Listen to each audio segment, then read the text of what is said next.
如今人证物证俱在，你还不认罪？诸位大人明鉴，我和仙灵阁从未参与过走私，证据确凿，岂能容你狡辩？我再问你，你如何与海盗取得联系？是谁在你背后授意？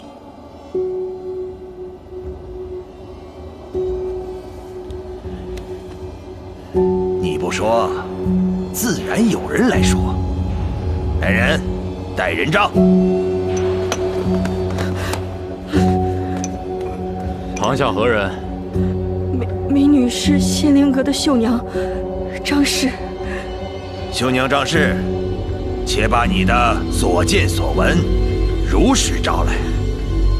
美女在仙灵阁的时候，见到永平侯时常出入仙灵阁，仙灵阁的诸多生意，她也有参与。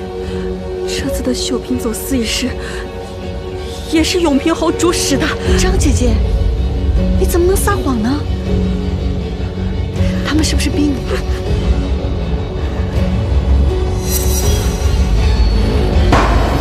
徐罗氏，你若再不知收敛，休怪本官用刑。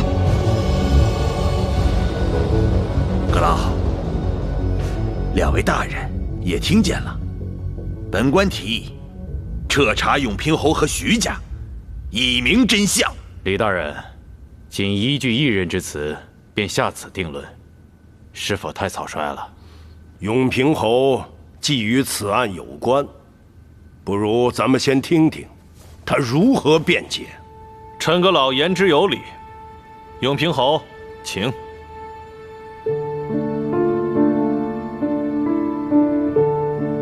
只要你在三法司会审之时将他呈上，公开表示走私一案与你毫无关系，都是他一人所为，你已决定休妻，将他逐出徐家，此事便可迎刃而解。我夫人自入仙灵阁以来，一直传扬技艺，帮助百姓，从来没有半分违律之举。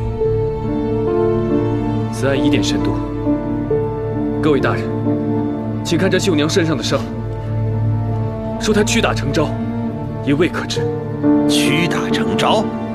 永平侯是在教本官怎么审犯人吗？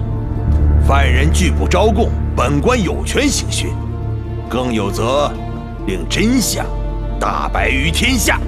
李大人，若徐家与海盗勾结走私，那我为何要主张推行开海禁之策？海禁一开，商贸自由，走私还有利可图吗？这只怕是有心人想要对付我们徐家。李大人，若是轻易定案，就不怕被有心人蒙蔽利用吗？本官虽愚钝，但还不至于是非不分。你的自辩之言虽不无道理，却并不能推翻已有的人证物证。永平侯，徐罗氏参与走私一事，铁证如山，不用再辩。只是这些证据还不能证明徐罗氏背后就有别的指使。事发仓促，我暂时还没有找到有力证据，请各位大人明察秋毫。我会上书皇上，请求宽限一些时日。哼，已成铁案，再拖延还有什么用？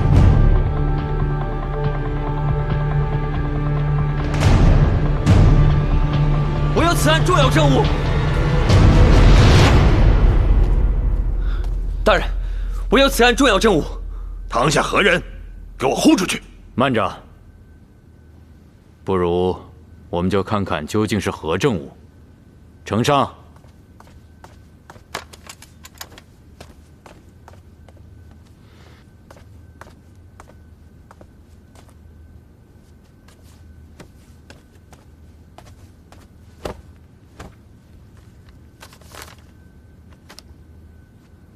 大人，这是我和永平侯的和离书。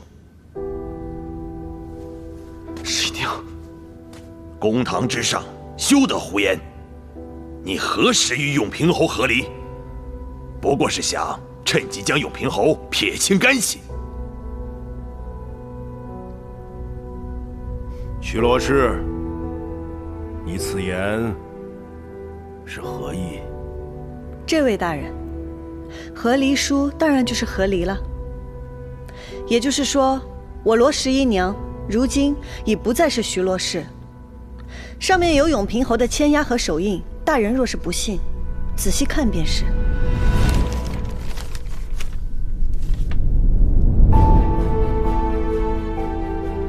另外几本是仙灵阁的账本，每笔银钱来源、每笔交易都记录得清清楚楚。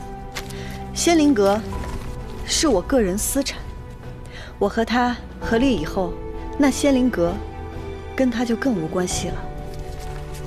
各位大人，这和离书是个误会，不得算数。如何算不得数？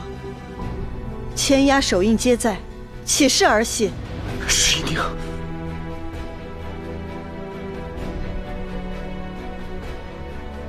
徐大人的签押我识得，此和离书的签押确实为徐大人所有，而另一个签押和账簿，徐罗氏的签押一致，这个和离书当属有效。十一娘，我们是夫妻，我可以和你一起承担，你为什么不信我？我们不再是夫妻，请你以后不要说这样的话。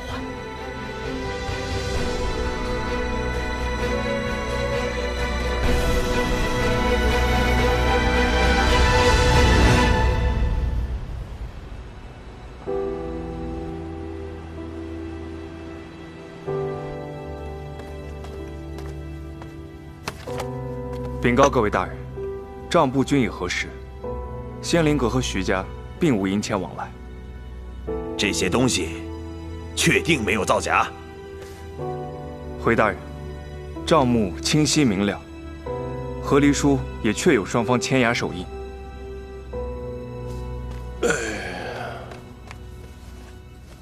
由此已可证明，永平侯与仙灵阁走私一案无关。